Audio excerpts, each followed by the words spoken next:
Salom, hurmatli tomoshabinlar. Bugun men sizlar bilan juda muhim, hatto shoshilinch xabar bilanman. Bu ma'lumot ishonchim komilki har biringizga, ayniqsa pensiya yoshiga yaqinlashayotgan yoki allaqachon pensiyada bo'lib ishlayotgan yaqinlaringiz bo'lganlarga tegishli. Gap shundaki, yaqinda qabul qilingan o'zgarishlar tufayli pensiya oluvchi fuqarolarga nisbatan yangi cheklovlar joriy etilmoqda. Ba'zi holatlarda endi ba'zi narsalar taqiqlanadi desak ham bo'ladi. Bu qanday cheklovlar, kimlarga taalluqli va eng muhimi, bunday vaziyatda nima qilish kerakligi haqida bugun batafsil gaplashamiz. Bu videodagi har bir so'z sizning kelajagingiz yoki yaqinlaringizning moliyaviy ahvoli uchun juda muhim bo'lishi mumkin. Shuning uchun hoziroq kanalimizga obuna bo'ling va ushbu videoga like bosing. Bu ma'lumotlarning kengroq tarqalishiga va ko'proq odamlarga yetib borishiga yordam beradi. Keling, kechiktirmasdan asosiy mavzuga o'taylik. Muammoning asosi avval qanday edi? Ko'pchiligingiz bilasiz, ilgari pensiya yoshiga yetgan fuqarolarimiz agar xohlasalar ishlashda davom etishlari va shu bilan birga ham to'liq pensiya, ham to'liq ish haqi olishlari mumkin edi. Bu ayniqsa davlat tashkilotlarida ishlashda davom etayotgan malakali mutaxassislar va tajribali kadr mutaxassislar. Ular o'z bilim va tajribalarini o'tkazishar, jamiyatga foyda keltirishar va shu bilan birga o'z moliyaviy ahvolini sezilarli darajada yaxshilashar edi. Hatto ish haqi miqdoridan qat'iy nazar, pensiya to'liq miqdorda hech qanday cheklovlarsiz to'lanardi. Bu tizim ko'p yillar davomida amalda bo'ldi va ko'plab oilalar uchun qo'shimcha daromad manbai bo'lib xizmat qildi. Pensiya oluvchi shaxslarning ijtimoiy faolligini oshirdi va ish joylarida avlodlar uzviyligini ta'minlashga yordam berdi. Ko'plab keksa yoshdagi fuqarolar o'zlarini kuchli va tetik his qilgan holda ishdan ketishni xohlamasdi.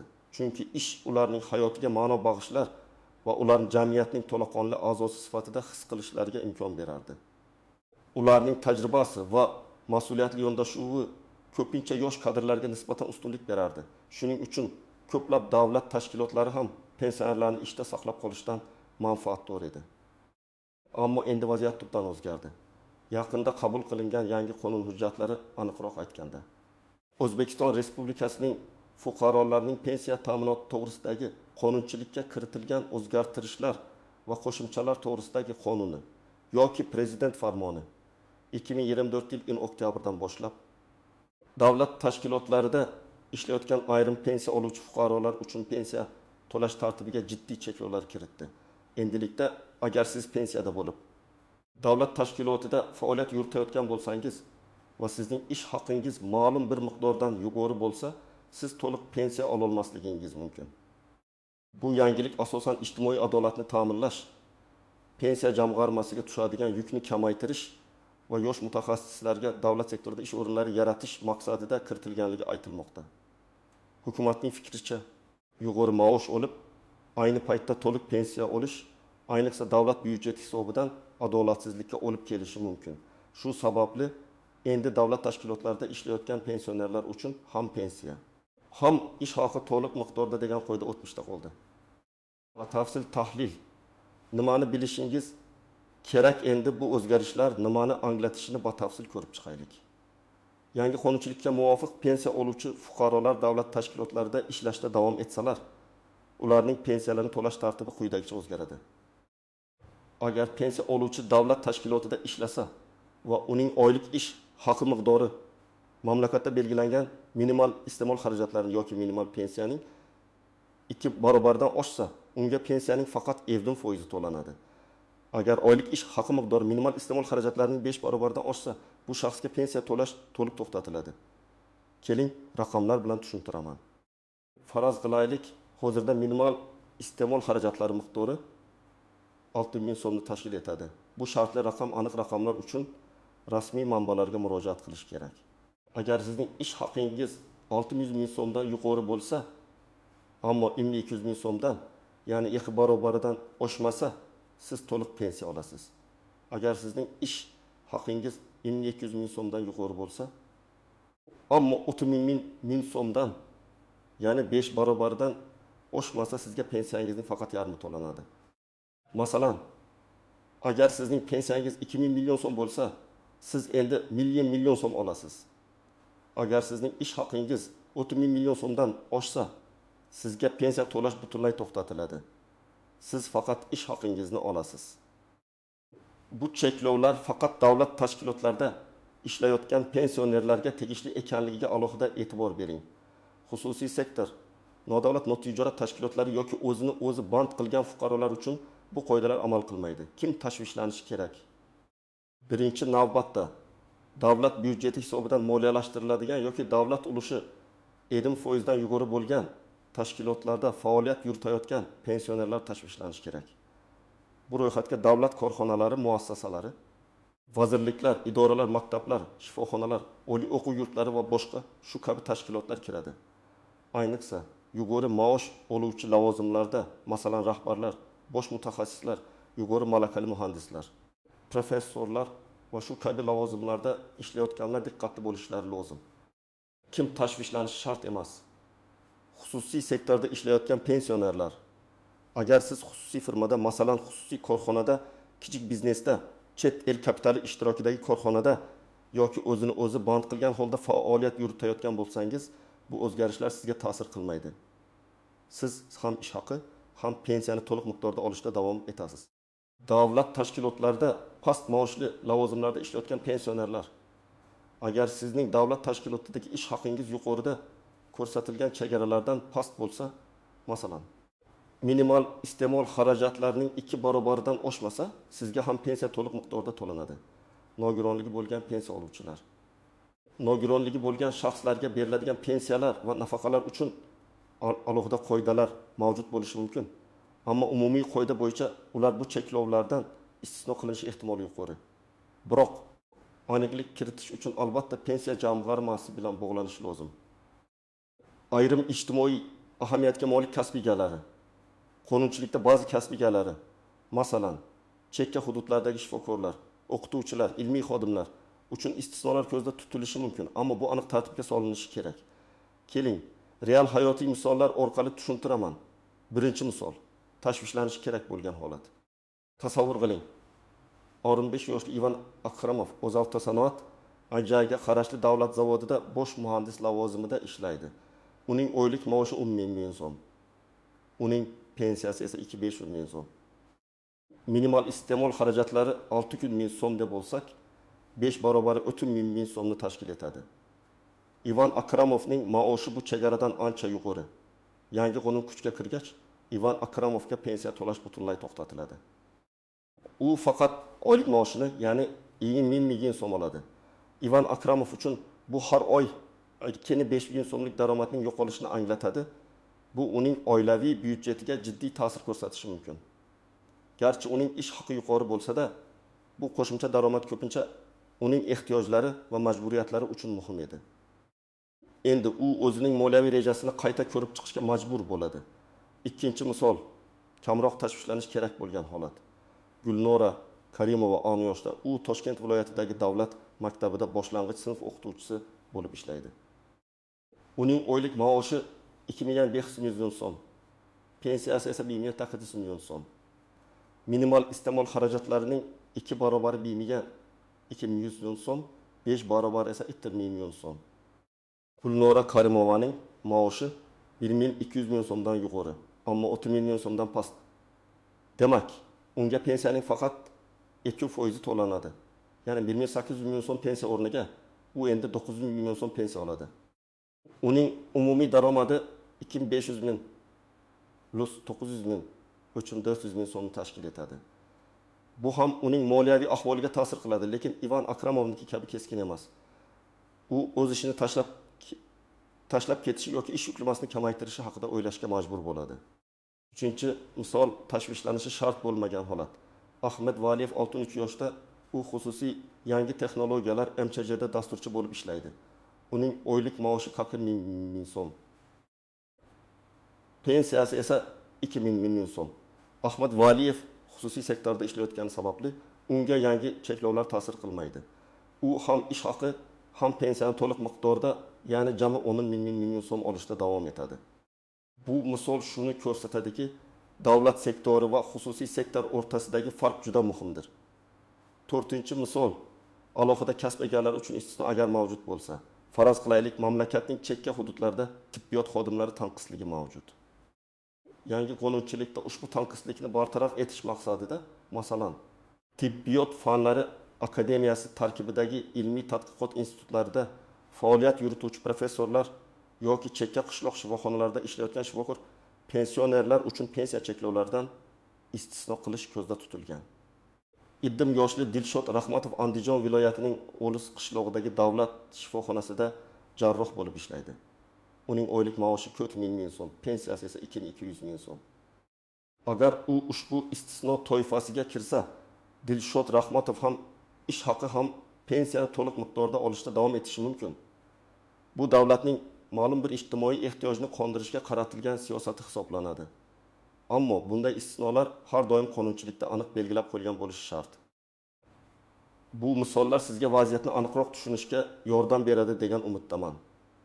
Qoidalarga istisnolar, murakkab jihatlar, noaniq niyatlar har qanday qonun hujjatida bo'lgani kabi, bu yangi qoidalarda ham o'ziga xos istisnolar va murakkab jihatlar mavjud bo'lishi tabiiy. Ularni bilishingizni kutilmagan vaziyatlardan himoya qiladi istisnolar. Ba'zi kasb egalari, yuqorida aytib o'tganimdek, ma'lum sohalardagi mutaxassislar uchun istisnolar ko'zda tutilishi mumkin. Bular odatda mamlakat uchun strategik ahamiyatga ega bo'lgan sohalardagi, masalan, fan, madaniyat, tibbiyot, ta'limning chekka hududlaridagi yuqori malakali kadrlardir. Bunday istisno ko'pincha ushbu sohalardagi kadrlar tanqisligini hisobga olgan holda qo'llaniladi. Masalan, Fanlar akademiyasi tizimidagi ilmiy xodimlar yoki oliy ta'lim muassasalarida dars beruvchi professorlar uchun alohida imtiyozlar belgilanishi mumkin. Ammo bu istisnolar qonun bilan aniq tasdiqlangan bo'lishi shart. Nogironligi bo'lgan shaxslar, nogironlik pensiyasi oluvchi shaxslarga nisbatan boshqa qoidalar amal qilishi mumkin. Ularning ijtimoiy himoyasini ta'minlash maqsadida ularga nisbatan bunday cheklovlar qo'llanmasligi ehtimoli bor. Ammo bu ham aniq huquqiy hujjatlarda belgilangan bo'lishi kerak. OTU davlat byudjetidan moliyalashtirilmaydigan tashkilotlar. Ba'zi tashkilotlar davlat ulushiga ega bo'lishiga qaramay, to'liq davlat byudjetidan moliyalashtirilmaydi.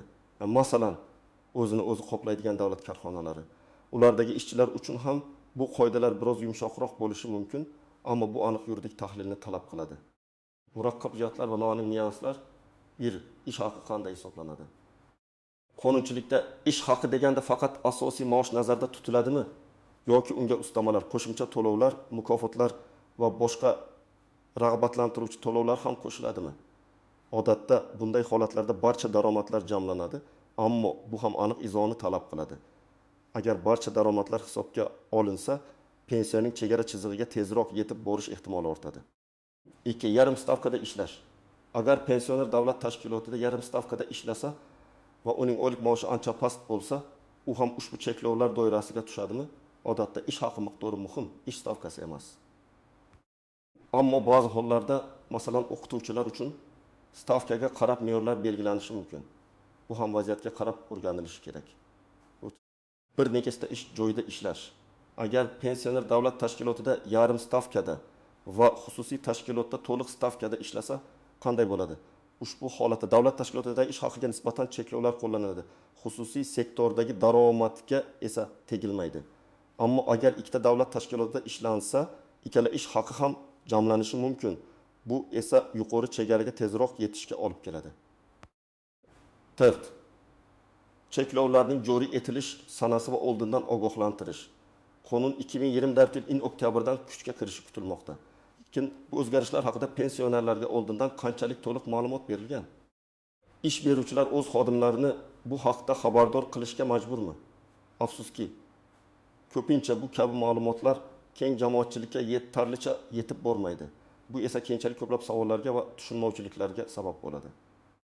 Pensiya miqdorini qayta hisoblash. Agar pensionerning ish haqi chegaradan oshib ketsa va unga pensiya to'lash to'xtatilsa, keyinchalik ishdan ketganda pensiya qayta hisoblab chiqiladimi?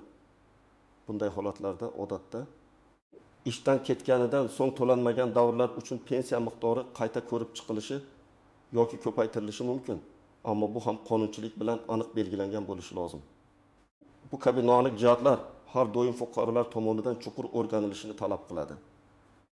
Shuning uchun har qanday shubhali holatda rasmiy manbalarga murojaat qilish eng to'g'ri yo'l bo'ladi. Amaliy maslahatlar, nima qilishingiz kerak endi esa eng muhim qismga o'tamiz. Bu yangi qoidalarga duch kelganingizda nima qilishingiz kerak? Qanday qadamlar qo'yishingiz lozim? Bir ish joyingizning holatini aniqlang. Birinchi navbatda sizning ish beruvchingiz davlat tashkilotiga kiradimi yoki xususiy sektorga tegishlimi? Shuni aniqlab oling. Agar siz davlat tashkilotida ishlayotgan bo'lsangiz, keyingi qadamlarga o'ting. Agar siz xususiy tashkilotda ishlayotgan bo'lsangiz, demak, bu cheklovlar sizga ta'sir qilmaydi va siz tashvishlanishingiz shart emas. 2. Daromadingizni hisoblang. Davlat tashkilotidagi oylik ish haqingiz, asosiy maosh, ustamalar, mukofotlar va boshqa to'lovlar jamlangan holda qancha ekanligini aniqlang. So'ngra bu miqdorni amaldagi minimal iste'mol xarajatlari yoki minimal pensiya bilan solishtiring. Minimal iste'mol xarajatlarining 2 barobardan oshmasangiz, pensiyani to'liq olasiz. 2 barobardan oshsa, ammo 5 barobardan oshmasa, pensiyaning 20% olasiz. 5 barobardan oshsa, pensiya to'lanishi to'xtatiladi. Bu hisob kitoblarni juda aniq bajarishingiz kerak. Agar ish beruvchingiz sizga ish haqining tarkibi va miqdori bo'yicha to'liq ma'lumot berishga majbur. 3. Pensiya jamg'armasi bilan bog'laning. Agar sizning holatingiz yuqoridagi cheklovlar doirasiga tushsa, darhol yashash joyingizdagi pensiya jamg'armasining hududiy bo'limiga murojaat qiling. Borishdan oldin telefon orqali ularning ish vaqti va qabul kunlarini aniqlab oling.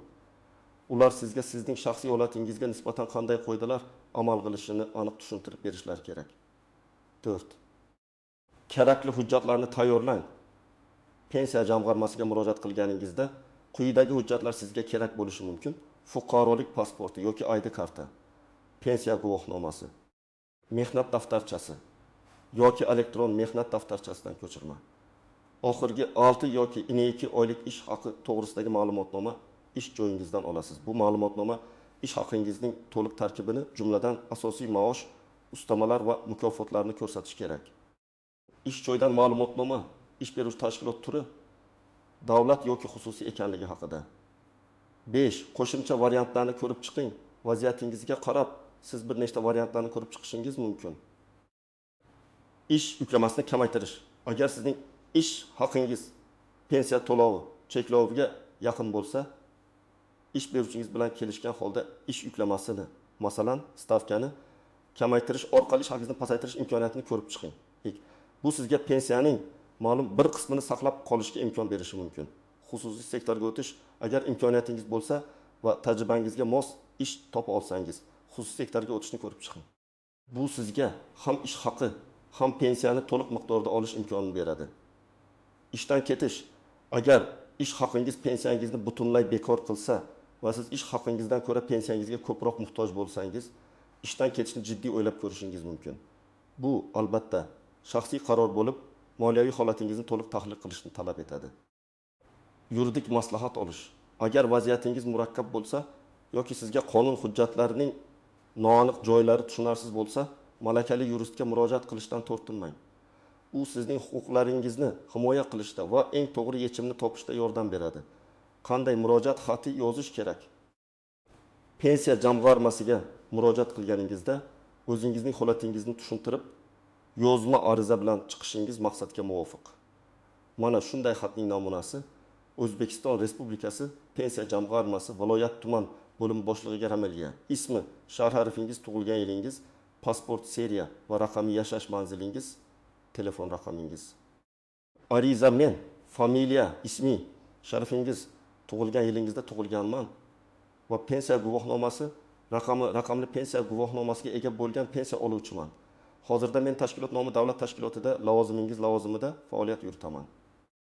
Mening oylik ish haqi miqdor so'mni tashkil etadi. O'zbekiston Respublikasining fuqarolarning pensiya ta'minoti to'g'risidagi qonunchilikka kiritilgan o'zgartirishlar va qo'shimchalar to'g'risidagi qonuniga muvofiq.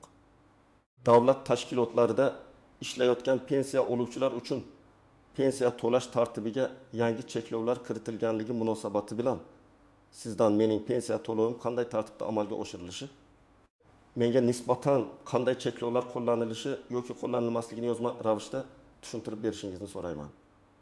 Ushbu masalada menga aniq va to'liq ma'lumot berishingizni hamda kelgusida pensiya to'lovlarim bilan bog'liq muammolarni oldini olishda amaliy yordam berishingizni iltimos qilaman. Arizamga tegishli hujjatlarning nusxalarini ilova qilaman. hurmat bilan ismi sharifingiz, sana ilovaga qo'shilgan hujjatlar ro'yxati, masalan, pasport nusxasi, pensiya guvohnomasi nusxasi, ish joyida ma'lumotnoma nusxasi. Bu kabi yozma murojaatlar sizning huquqlaringizni himoya qilishda muhim ahamiyatga ega. Chunki pensiya jamg'armasi sizga yozma ravishda javob berishga majbur bo'ladi. Yakuniy xulosa va qayta bog'lanish, aziz do'stlar, shunday qilib biz pensiya to'lovlariga nisbatan kiritilayotgan yangi cheklovlar haqida batafsil gaplashdik. Tushundingizki, bu o'zgarishlar barcha pensionerlarga birdek ta'sir qilmaydi, balki asosan davlat tashkilotlarida yuqori maoshli lavozimlarda ishlayotganlarga tegishli. Maqsad ijtimoiy adolatni ta'minlash va yosh mutaxassislarga yo'l ochish. Ammo har bir holat individual bo'lgani uchun siz o'zingizning vaziyatingizni diqqat bilan o'rganib chiqishingiz va kerakli choralarni ko'rishingiz shart. Bu videodagi ma'lumotlar siz uchun foydali bo'ldi degan umiddaman. Bu kabi muhim yangiliklardan xabardor bo'lish uchun kanalimizga obuna bo'lishni unutmang. Videoni like bosish orqali boshqalarga ham yetib borishiga yordam bering. Va albatta sizning bu boradagi fikr-mulohazalaringiz va savollaringizni izohlarda kutib qolaman. Ehtimol siz ham shu kabi vaziyatga duch kelgandirsiz yoki burada qandaydir ma'lumotga egadirsiz. O'z tajribangizni baham ko'ring. Unutmang, bilimlarga ega bo'lish va o'z huquqlarini bilish har bir fuqaroning asosiy majburiyatidir. E'tiboringiz uchun rahmat. Keyingi videolarda ko'rishguncha xayr.